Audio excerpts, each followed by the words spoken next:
Hello, this is Jeanette Shaliga with the Niagara County Genealogical Society, and today we have Joel Conte. Am I saying that right, by the way? Yeah. Yes, and Joel is going to be sharing with us about how Italian genealogy begins in your home. So, Joel, thank you so much. Thank you. Thank you, Jeanette, and thank you, Niagara County Genealogical Society. It's a wonderful opportunity to be able to share what I've discovered about my family history with what is like coming home. I'm a native son, native grandson of Niagara Falls, New York. How about that? And the way I got connected was I found you on Facebook. I found the society page on Facebook and I reached out and I had this presentation that I put together because I am taking a genealogy class online and I prepared this. The topic of the original presentation was on the genealogical proof standard, but I'm using the 5 points of the GPS to show how I used a real research story to make a discovery about my second great grandmother. And so here's my family tree. This is my fan chart of 4 generations. The reason why I show that first is because when my parents started doing family history years ago, this is what we began with. Here's my father, here's my mother, and they're both natives from Niagara Falls, New York. They graduated from Niagara Falls High School, class of 1966. My grandparents here, if they're not born in Italy, then they were born in Niagara Falls, and they lived in Niagara Falls. They died in Niagara Falls. They're buried in Niagara Falls. So coming home to Niagara Falls is the source, is the ground zero for a lot of my genealogy. And I grew up curious about my family history because of what my parents started teaching me at a young age. And so here I have my 4 generation fan chart, and the hole in our family tree has long been who is the mother of Dominic Perno. And this is my great grandfather here on my maternal side. And so what I'm going to present is the research story of how I discovered the name of my second great grandmother. Here are some examples of the family history that you can do at home. And what I want everyone to know is if you live near your family, you can go to the older generations and they probably have photos that you can now digitally scan. You can take black and white photos like these and you can now colorize them. You can even use AI technology to make these pictures come to life. I think it's fascinating. What I wanted to show here is my great grandfather Dominic Perno's gravestone at St. Joseph Cemetery on Pine Avenue, Niagara Falls, New York. Here is his obituary in the Niagara Gazette. I'm also going to show you this. This is their wedding. This is my maternal grandparents' wedding photo. Here's Angelo Perno. Here's Jenny Finitz. And these are my mother's parents at their wedding. And standing here off to the side, these are Jenny's parents here, but off to the side here is Dominic Perno all by himself. See, he was a widower. And these are a lot of the children. These are not all of the children in his family, but this is him when he was younger. And he left behind many children.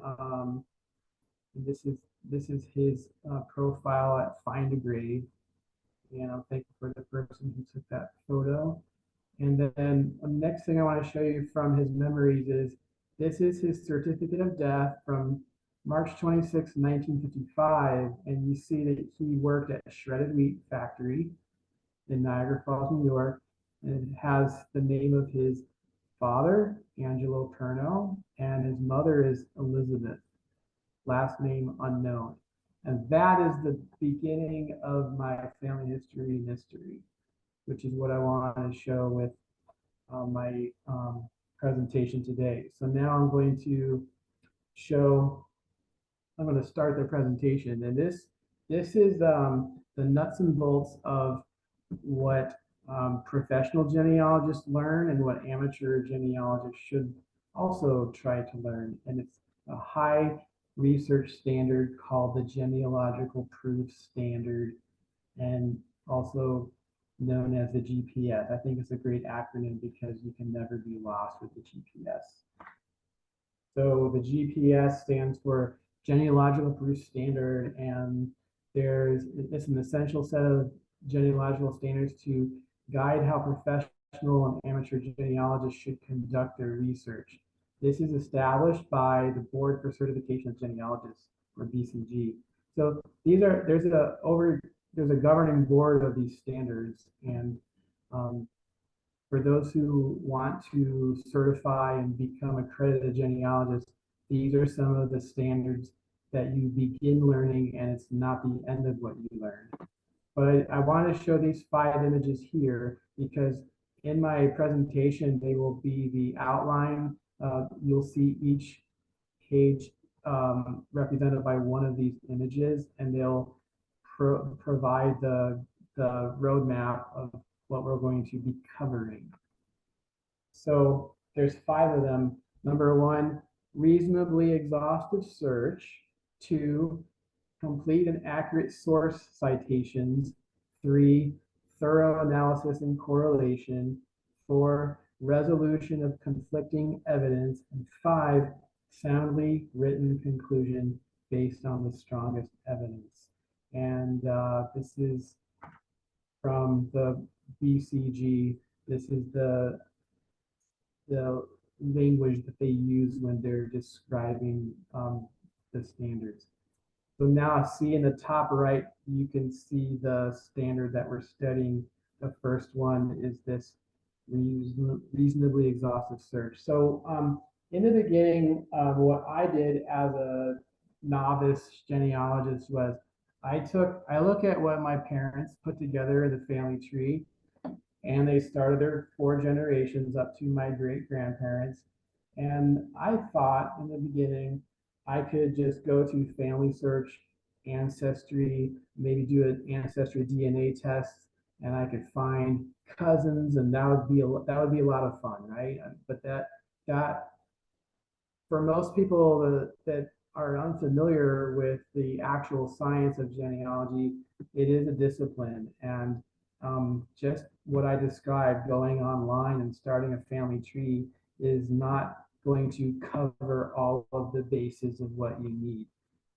I learned by taking this class, this GPS topic taught me that there are reference books, websites that show you where to find more available records. And you need to make a research plan. If you don't have a plan, then you'll get lost. You'll waste time and you'll be stuck in the weeds about what you're looking for. And you will find out that after you get a plan, that if you get everything put together in the beginning, it will make the road to your discovery go a lot smoother. So yes, I do have a research plan, and what you want to do is you want to list your available records by priority and location. You want to create a research log so that you can show all of the records that you find, whether they're positive or negative matches. You want to have everything in your research log. So what is an example of a research plan? This is what I put together. Now, there's no standard template to making a research plan. You can do it in Microsoft Word, you could do it in Excel, you could do it in freehand, but you want to start with a research question or problem. And I stated in mind, what was the name of Dominic Perno's mother? And I can expand on that question and say, Dominic Perno, he was born in 1874 in Italy. He died in 1955 in Niagara Falls, New York. This is the Dominic Colonel I'm looking for. Who was his mother is my question. And so I put together in A, B, and C, I wrote down A is my known information. And so this is listing what I grew up knowing. I heard that her name was Elizabeth. And then I had a couple records of Dominic Perno. I had a New York State marriage record. And right here it says, even though my family believed that her name was Elizabeth, it says right here that in the New York State marriage record says that the name was this name that was very unfamiliar to me. It's Colombo Denuccio is how I would pronounce it. But I studied the Italian language and I know well enough that a feminine name ends in the letter A. And I could never find the surname Denuccio. Okay. So I was like, well, that could be close to what her name may look like. Anyway, so this record is from 1919 in Niagara Falls, New York. Remember who the informant was. It was probably a family member, probably Dominic Perno himself, saying, in my mother's name it was Colombo Inucho. And that's probably what the transcriber or the recorder heard. And that's probably what they wrote down, right? Lastly, I have a death record where it says that the mother's name is Elizabeth. And then I have this immigration record that says where Dominic may have been from. Now, it took me a long time to find this immigration record. I actually had to think, well, what is Dominic Perno's name back in Italy? So these are some things when you're doing your genealogy at home, if you're doing Italian genealogy, think about what their name was back in Italy. Because I know that it's very possible that names were changed, names were misspelled, they were misheard, and the misheard name as it was written got perpetuated over time and found itself in United States records. So he was my great grandfather was I assumed that his name was Domenico Perna. Now, why the last name Perna? Well, two reasons. First, at my grandfather Angelo Perno's funeral, his brother, Uncle Frank, said, the last name was not Perno with an O, it was Perna with an A. And he just told us that, just happened to tell us that. And I just kept that in the back of my mind. And then when I came to searching for the immigration record, I allowed that in my keyword search. And because I wasn't finding anything on Ellis Island immigration for Perno with an O, but I found the name Perna with an A. And once I found a Domenico Perna, and I knew they were from the province of L'Aquila in the region of Abruzzo, and I found this place, Acciano. Acciano, like what? I don't know anything about Acciano. So these are things that I knew, but I also knew that I had missing records. I needed to find Dominic Perno's birth record in Italy. I needed to find his true immigration record to the United States, which I think I may have found up here. And also, look, I wrote he was an adult when he immigrated, so he didn't come over from Italy with his mother and father. So I assume that his mother and father stayed in Italy. So I'm looking for his mother who was born, married, and died in Italy. So that's where I need to look. Also, I needed to find his marriage record. If I could find Dominic Perno's marriage record in the Catholic Church in Niagara Falls, that would probably open up a lot of information. And so that's what I did. I actually, in my research plan, once I put that in there, I planned the next trip to Niagara Falls, and I went in October 2022. I went to St. Joseph's Church in Niagara Falls, and the office there.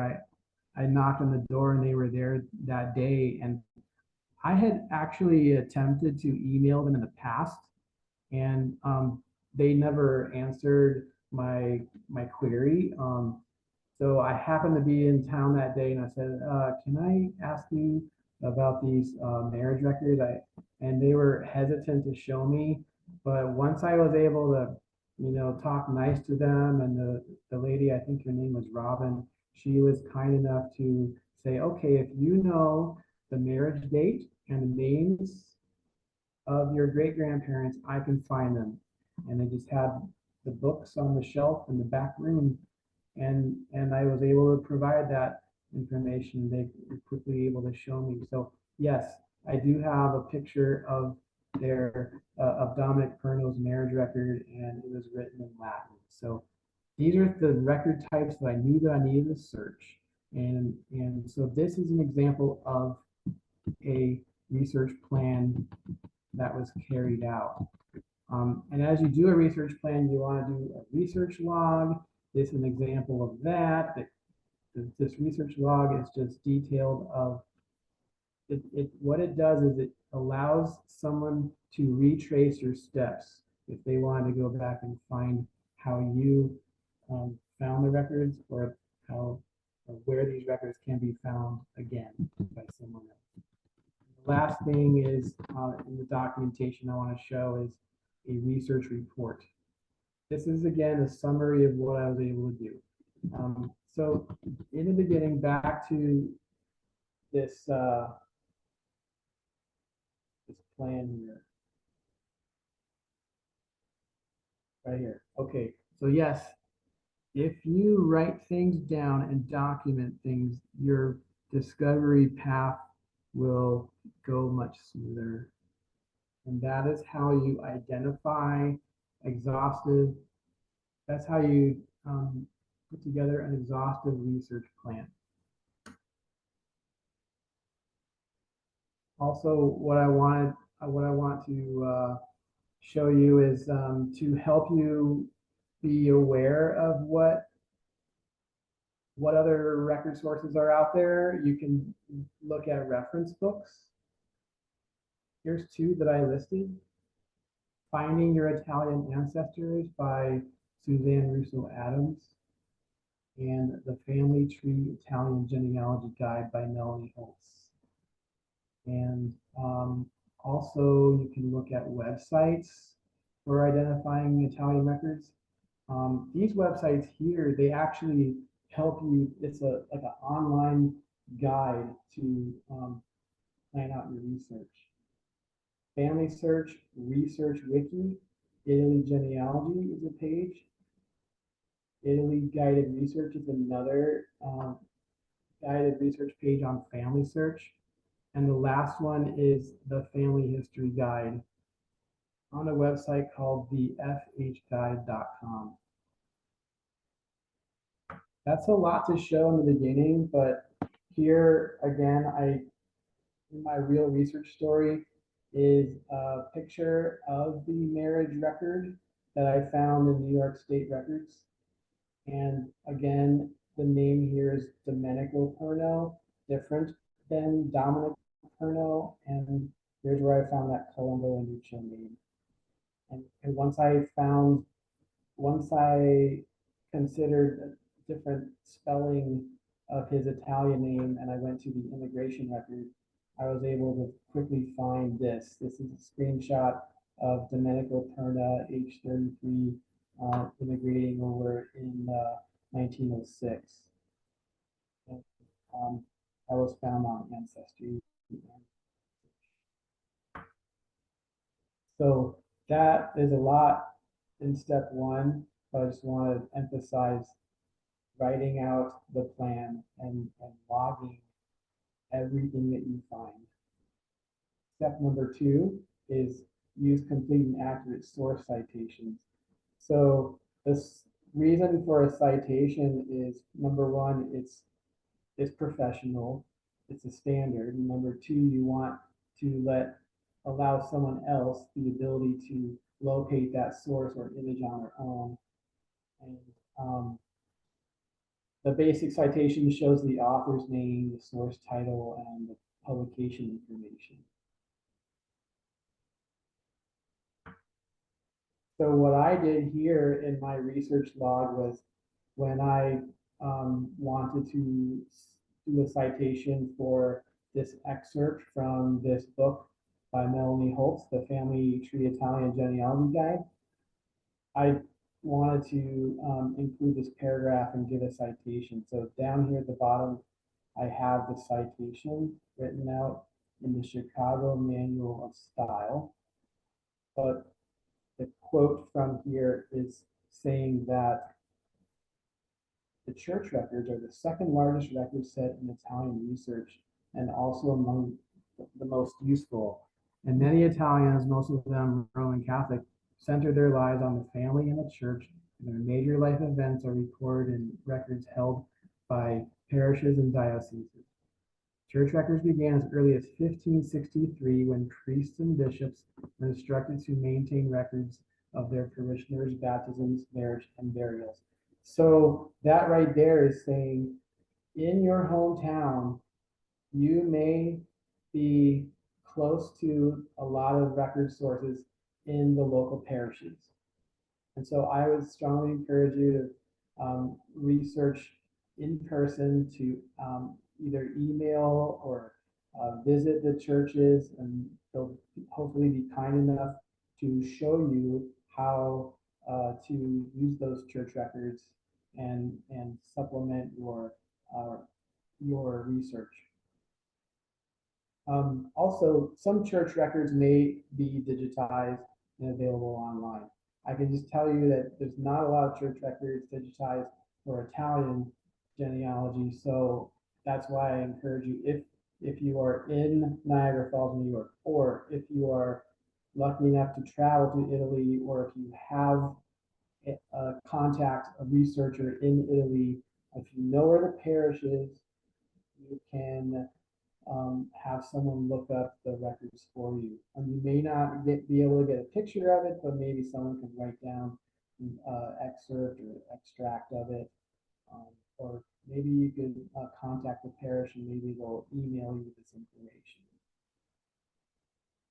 So this is the picture of the church record of the marriage of Dominic Perno, and you see here it's written in Latin. So actually, the first name is Latinized.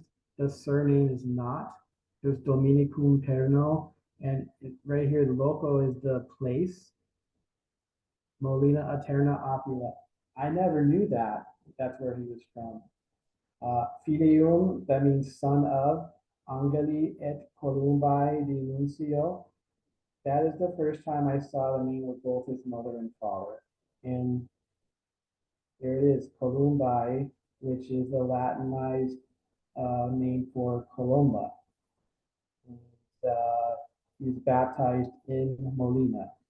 So here I know he was born in and was baptized in Molina Aterna, and I need to next find his birth record. Here in this next page shows how I went from the church record to back to family search. They had the once I knew the date and the place, I was able to find the family search digitized copy of Dominic Perno's birth record. On the left here, I really love that they do this in the civil registry, that they actually have the index of the records in the volumes that they have. So on the left, I was able to first look for the index, which is included in the film list that you see on Family Search. And then on the right is a snapshot of the birth record. So the third step is you want to conduct thorough analysis and correlation. So you want to analyze what you found and correlate or compare it with the known information that you have. Analysis is analyzing one source of information. Correlation is comparing two or more sources of information. So what I want to do now, I had back to my real research story. The church marriage record in Latin confirms these facts. I got the name, the date, the marriage place for Dominic Perno. I got the names of his mother and father, and I want to correlate that with other records that I have or have yet to find. I knew that now that his Italian name was Domenico Perna because I found his birth record. Next, I need to find the birth record and the marriage record of Dominic's parents. So Angelo Perna and this new name that I have, Columba di Nunzio. So again, to recap, in my record log, I have this, in my research log, I have this list of the record collections that I use to organize my records. And here I'm correlating this with new information that I'm finding. I am showing here, this is the birth record for Columba di Nunzio in Molina of Terno, L'Aquila, Busso, Italy. She was born 31st of January, 1843. Here's the name of her father and mother, Francesco di Nunzio, and mother Lucia Gentile. So this is what I was looking for. And you have to start from back to front with the information that you have. I started with information that was at home in Niagara Falls, New York, and I worked through the church record. I worked through records that were online, and then I was able online based in the United States. And next I was able to go back to Italy and find the original information that I was looking for, which was from a generation before. This is an example of my correlation. So again, the correlation is you're comparing two sources of information. So just having the birth information for Columba was not enough. I needed to have a second witness of who she was, and I found that in her marriage record. And this is her marriage record that I also found from the Family Search Italian records collection. And then when you put that all together, you put that in your research log, you put all your records, you can name them, you can order them by date, and you're creating a timeline. And you'll begin to see all the gaps start filling in. And that's important because the fourth step brings us to resolve any conflicting evidence. And so the GPS addresses conflicting evidence and its resolution. Genealogists do not simply ignore evidence that disagrees with their conclusion.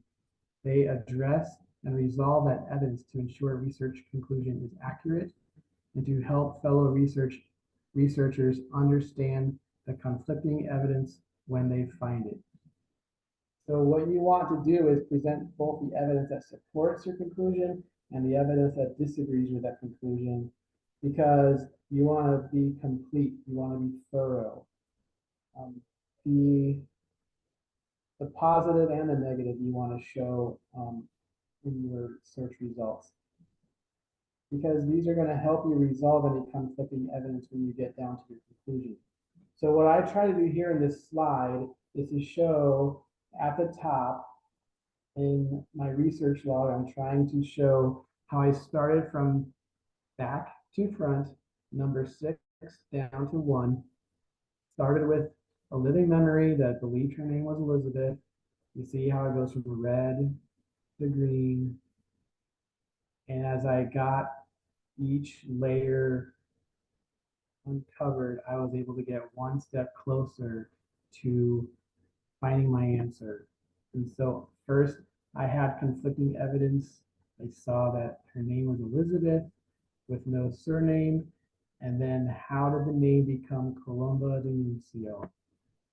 With each new record source found, the quality of informants increased and the source records were more complete.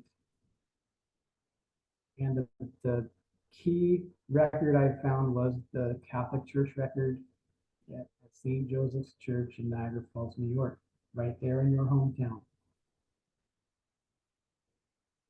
And then the digital records online took me back to find a marriage record and a birth record for Columba de Nuncio. I had 2 or 3 um, sources that correlated with Dominic's mother's name. And so here I am able to have my concluding evidence that her name was Columba de Nuncio. Columba, an interesting name for a discovery. And you think of Christopher Columbus, and also you think of what does the name Columba mean in Italian? It means dove. And so it's just such a really neat story of how I was able to come to that discovery. And now step 5 is our last step. Now I can write a soundly written conclusion based on the strongest evidence. It seems like a lot of steps, but you covered all the bases, and now you can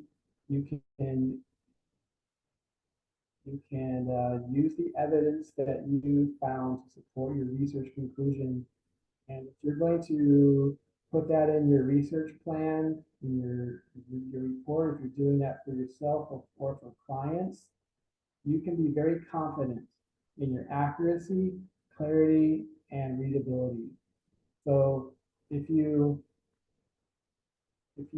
follow the steps that I outlined, you will be more efficient in your research. You'll have a game plan and you'll be guided. You can rely on genealogists that have gone on before you and follow your best advice. You will not take years to find what you're looking for. You could probably speed up that research and find it in days. Because when I compared to what I was waiting for all those years, not knowing my second great grandmother's name and waiting to find that record online, all I had to do was just go home to Niagara Falls, New York, and look at the church records and go backward from there. But this key information here, I was able to write my my my concluding evidence. And here I can say, looking in the Italian records on family search in the civil registry, and I was able to find marriage and birth records. I was able to identify not only her name, but I was able to find the name of her father and mother. And I was able to find when she was baptized. I was able to find all this extra information. Now, I know if I wanted to go back to Italy, I actually can feel like I'm home because I found these places and I can go visit this church, San Nicola di Bari. You can go to that church and say, that's where my second great grandmother was baptized. All these extra things that you find along the way is just icing on the cake. I just want to conclude and say the genealogical proof standard is important because it sets a high research standard for your work to be accepted by the genealogical community, whether you are a hobbyist or a professional. So trust the GPS to guide your research routine. And yes, I began as an amateur, and I was taking a lot of time to find information that was right under my nose. But once I was able to rely on high research standards to guide me, and I was able to come up with a better strategy, it saved me time and saved me from errors. And, my family relies on me to put out correct information to gather the facts. So I need to be more efficient and smarter. So when you follow the GPS, you save time by working smarter.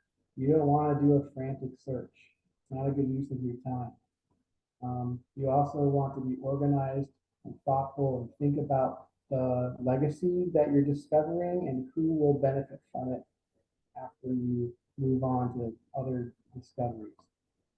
And of course, you want to save your work by keeping a record of your progress in a research log so that it's preserved for future generations. And the goal is to have the research be truthful, reliable, and retraceable. So follow the GPS and you will not be lost. These are my citations for this presentation. Citations is everything to a genealogist. Now I can turn the time back to you for your time for questions that you'd like to ask me.